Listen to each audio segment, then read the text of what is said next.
Simanta Sankara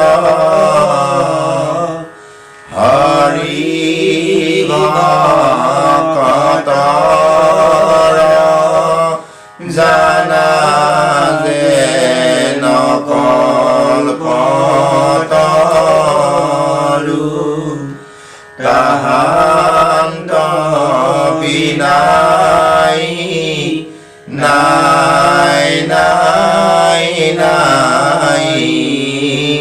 Amar Parama Guru Tahanta Binai Nai nai nai Amar Parama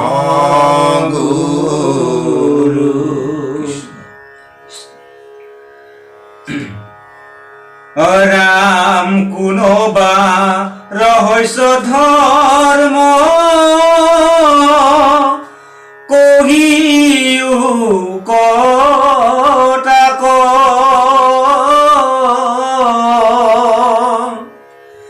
जात तुष्ट होया कृष्णे देन्त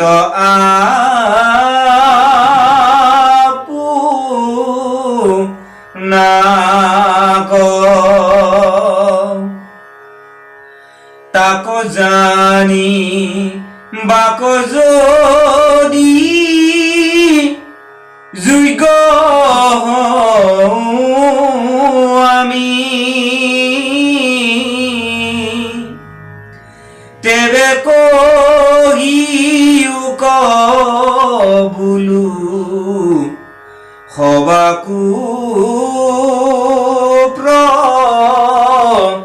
नामी राम कुन भाग बट धर्म भक्ति बुली काक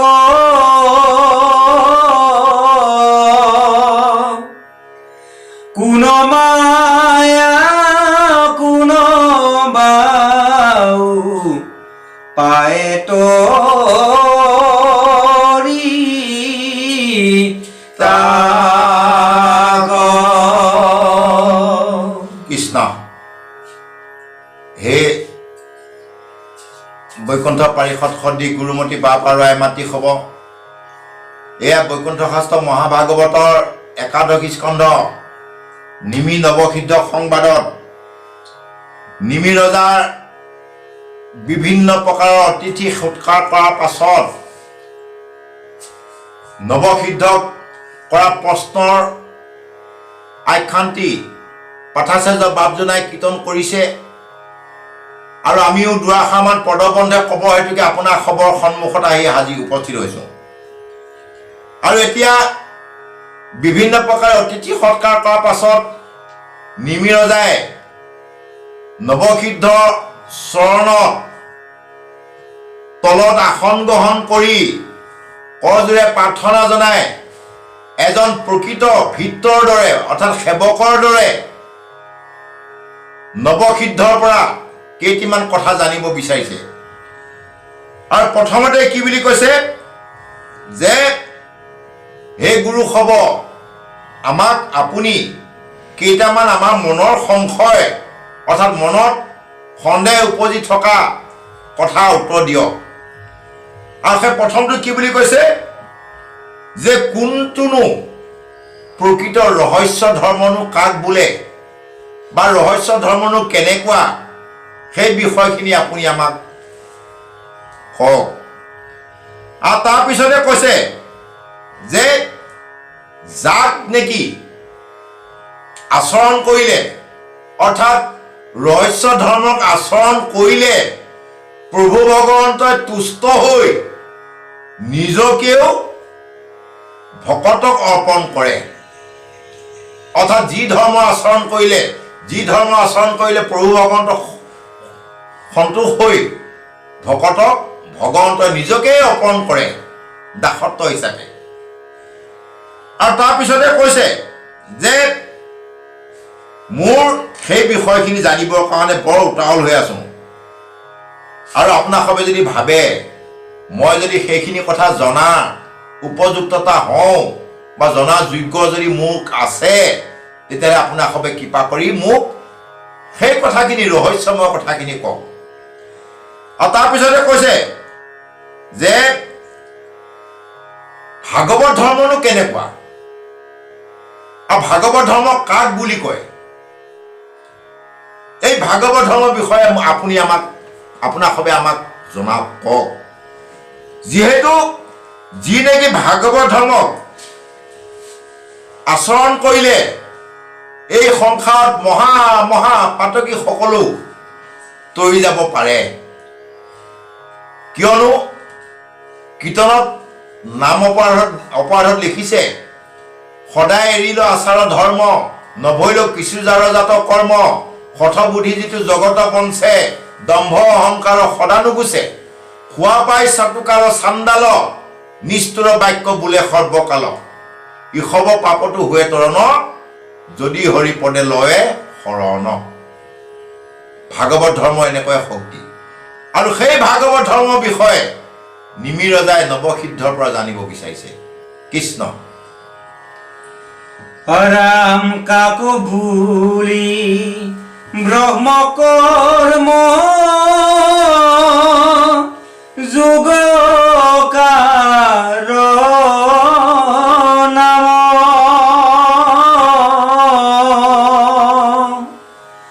অৱতৰি কেশৱে কৰন্ত কোন কাম, কোন যুগ ধৰ্ম ভকতৰ কেন গতি, এহি নব গোটা প্ৰশ্ন পুছিলানি প্ৰতি। কৃষ্ণ। হে প্ৰভুসকল, এনেভাৱে নিমি ৰজাই আৰু কেইটামান প্ৰশ্ন বা মনৰ সংশয় অৱতাৰণা কৰিছে। এতিয়া কি বুলি কৈছে যে হে গুৰু হ'ব, কাকনো কৰ্মযোগ বা কাকনো ব্ৰহ্ম বুলি কয়, কৰ্মযোগনো কাক বুলি কয়, আৰু প্ৰভু ভগৱন্তই অৱতাৰ গ্ৰহণ কৰি এই সংসাৰত কি কৰ্মনো কৰে, আৰু কৈছে যে কোনটো যুগ ধৰ্মনো কেনেকুৱা, আৰু অভকতসকলৰ কেনেকুৱানো গতি হয়, বা শাস্তি পাবলগীয়া হ'লেও কেনেকুৱা শাস্তি পায়, বা শান্তি পাবলগীয়া হ'লেও কেনেকুৱানো শান্তি পায়। এই এনেভাৱে নিমি ৰজাই বিভিন্ন প্ৰকাৰৰ কুল মিলাই 9টা প্ৰশ্ন কৰিছে। আৰু সেই 9টা প্ৰশ্ন কাক কৰিছে? সেই নৱসিদ্ধ, যি নেকি নৱসিদ্ধ যজ্ঞস্থলীত উপস্থিত হোৱাৰ লগে লগে সমস্ত যজ্ঞ কাৰ্যত লিপ্ত থকা ব্ৰাহ্মণ বিপ্ৰ বেদজ্ঞ পণ্ডিতসকলে উঠি আহি অগ্নিও মূৰ্তিমন্ত হৈ আহি যাৰ চৰণত নেকি সেৱা শুশ্ৰূষা কৰিছে, সেই নৱসিদ্ধ আগত নিমি ৰজাই অতিথি সৎকাৰ কৰাৰ পাছত 9টা প্ৰশ্ন অৱতাৰণা কৰিছে। এনেভাৱে কৃষ্ণ। ৰাম নাৰদ বদতি শুনা, বসুদে বসন্ত, এহি মতে নিমি যেবে প্ৰশ্ন কৰি বসন্ত শুনি সিদ্ধ সবে মহা প্ৰীতি লভিলা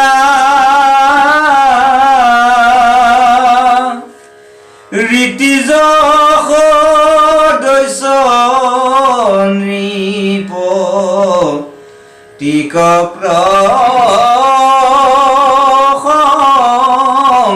শিলা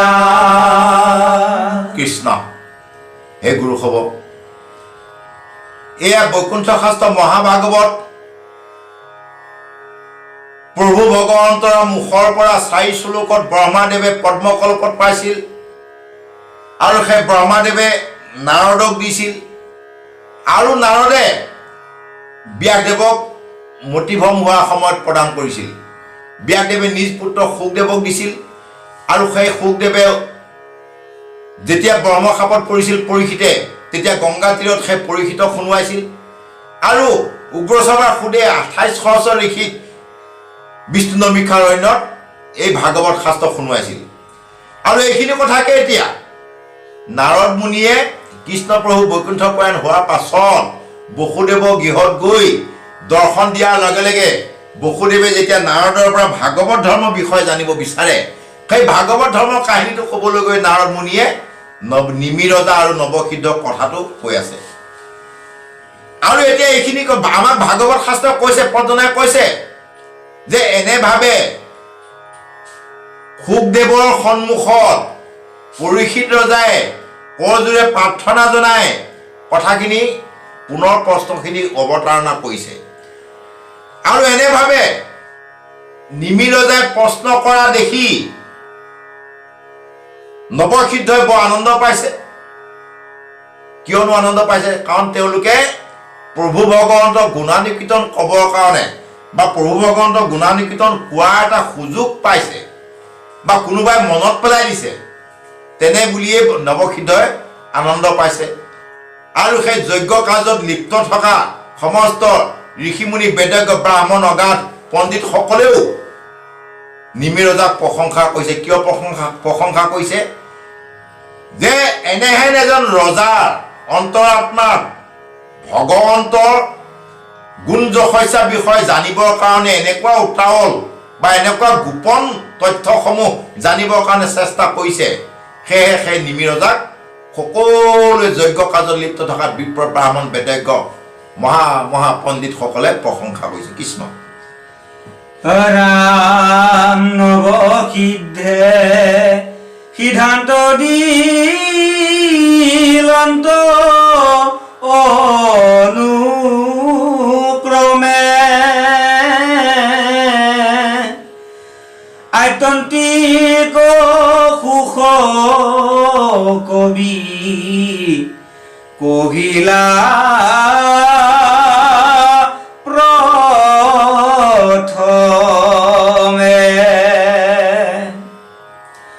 প্ৰথমতে কবি সিদ্ধে দিলন্ত উত্তৰ শুনা মহাৰাজ কহো কথা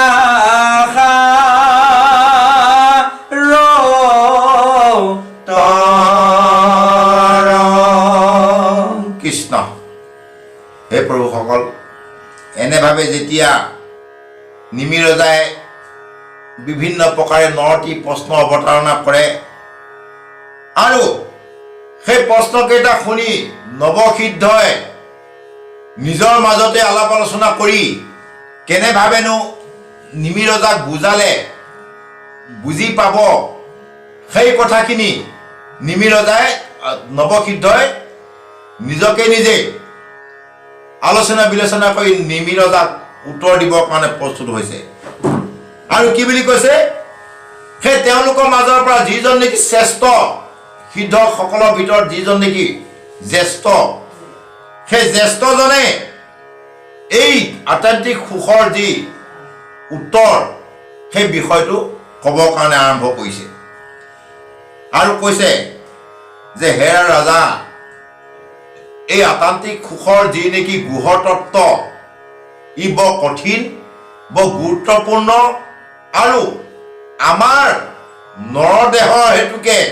নৰসকলৰ অতিয়েই প্ৰয়োজন, খুবেই প্ৰয়োজন আমাৰ দেহত। গতিকে সেই কথাখিনি মই তোমাক ক'ম, তুমি খুব সাৱধানে শুনা। কৃষ্ণ। ৰাম যিটো শুনা ৰাজা মোহে অন্ধ প্ৰায় পুতদাৰা দেহ তেখে আকুল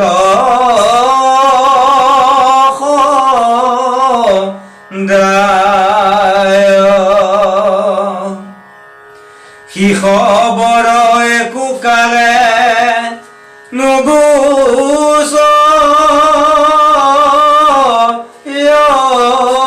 ভয় যাৱে কৃষ্ণ পদাম বুজে সেৱা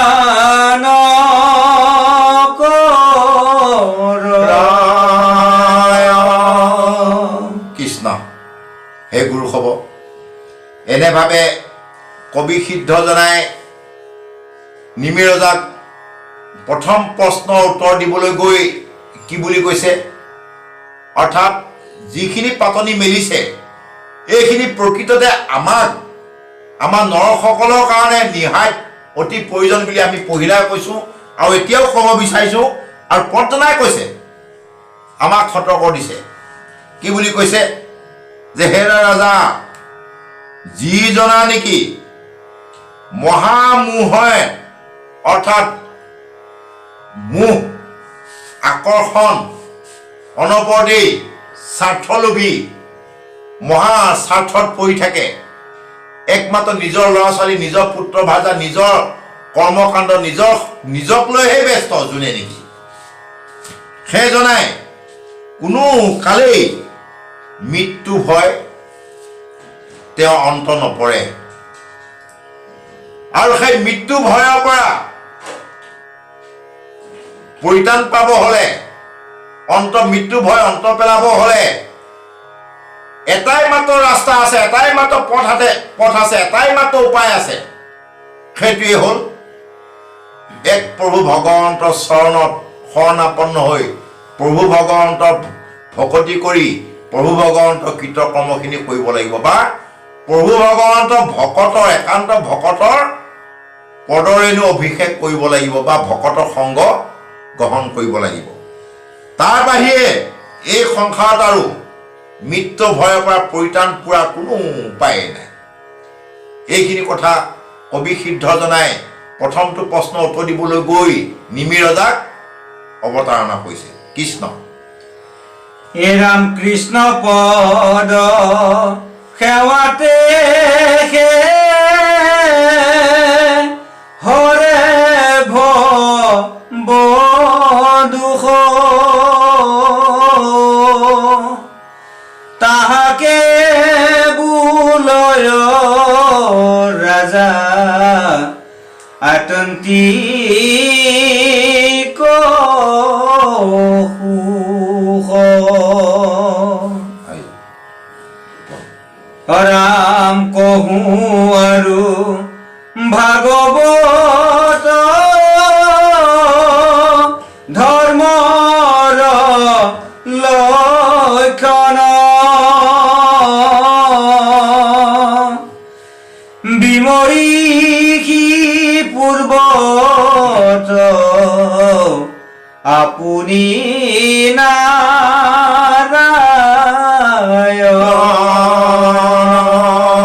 কৃষ্ণ। হে গুৰু হ'ব, এনেভাৱে কবি সিদ্ধজনাই নিমি ৰজাক প্ৰথমটো প্ৰশ্নৰ উত্তৰ প্ৰদান কৰিছে, আৰু সেই প্ৰথম প্ৰশ্নৰ উত্তৰ প্ৰদান কৰাৰ মাধ্যমেৰে আমাক সতৰ্কবাণী দিছে, বা আমাক জনাইছে, কি বুলি জনাইছে এতিয়া, যে কৃষ্ণ প্ৰভু ভগৱন্তৰ চৰণ সেৱা কৰি বা তেওঁ গুণানুকীৰ্তন কৰি তেওঁ গুণ চৰিত্ৰ গাই তেওঁ কৃতকৰ্মখিনি কৰি যিটো আনন্দ পোৱা যায় বা যিটো সুখ পোৱা যায় বা তেওঁৰ চৰণত ভকতি কৰিলে প্ৰকৃত এই শৰীৰটো যে আমাৰ এদিনাখন মৃত্যু হ'ব বা মৃত্যুৰ পৰা বাচিবৰ কাৰণে আমি যি যতন কৰোঁ অৰ্থাৎ মৃত্যু ভয়, সেই মৃত্যু ভয় নাইকিয়া হয়। কেনেকৈ নাইকিয়া হয়? একমাত্ৰ প্ৰভু ভগৱন্তৰ চৰণত ভকতি কৰিলেহে মৃত্যু ভয় নাইকিয়া হয়, মৃত্যু ভয় হৰণ হয়। আৰু সেই মৃত্যু ভয় হৰণ হোৱা নাইকিয়া হোৱাৰ পাছত কৃষ্ণ প্ৰভুৰ চৰণত ভকতি কৰিলে, ভকতি কৰি যিটো আনন্দ পোৱা যায়, যিটো সুখ পোৱা যায়, সেইটোকে প্ৰকৃততে আধ্যাত্মিক সুখ বুলি কৈছে। আৰু তাৰপিছতে কৈছে যে হে ৰাজা, তোমাক মই ভাগৱত ধৰ্মৰ বিষয়ে কম, তুমি একান্তভাৱে খুব সাৱধানতাৰে শুনা। যিহেতু যিটো ধৰ্ম পূৰ্বতে প্ৰভু ভগৱন্তই নিজ মুখেৰে সৈতে নিজেই ব্ৰহ্মাক প্ৰদান কৰিছিল, অৰ্থাৎ ভাগৱত ধৰ্ম অন্য ধৰ্মসমূহ ভগৱন্ত প্ৰভুৱে অন্য ঋষিমুনিসকলৰ জৰিয়তে প্ৰচাৰ কৰিছিল, কিন্তু ভাগৱত ধৰ্ম প্ৰভু ভগৱন্তই নিজ মুখেৰে সৈতে নিজেই এই সংসাৰত প্ৰৱৰ্তন কৰিছিল। তেনেভাৱে নৱসিদ্ধ প্ৰথম জনা জ্যেষ্ঠ কবি সিদ্ধই এনেভাৱে বিভিন্ন প্ৰকাৰে উত্তৰ দিবৰ কাৰণে চেষ্টা কৰিছে। সেই গুৰুসৱ আমাৰো সময় সমাগত হোৱা হেতুকে আমি আপোনাৰ সবৰ মাজৰ পৰা বিদায় ল'ব বিচাৰিছোঁ। আৰু সেই বিদায় লোৱাৰ আগতে আমাৰ বিভিন্ন প্ৰকাৰৰ ভুল ত্ৰুটি মাৰ্জনা বিচাৰি আপোনাৰ সবৰ চৰণত কৰজোৰে প্ৰাৰ্থনা জনাই ক্ষমা বিচাৰিছোঁ। আৰু তাৰ লগে লগে আমি এই আসনৰ পৰাই সমগ্ৰ জীৱ জগতৰ কল্যাণৰ হেতুকে প্ৰভু ভগৱন্তৰ চৰণত আমি ক্ষমা ধৰিব বিচাৰোঁ যে সবাৰ কল্যাণ কৰি আমি সমস্ত জীৱ জগতক যেন প্ৰভু ভগৱন্তই কৃপা কৰে। আমি আপোনাৰ সবৰ মাজৰ পৰা বিদায় লৈছোঁ। কৃষ্ণ।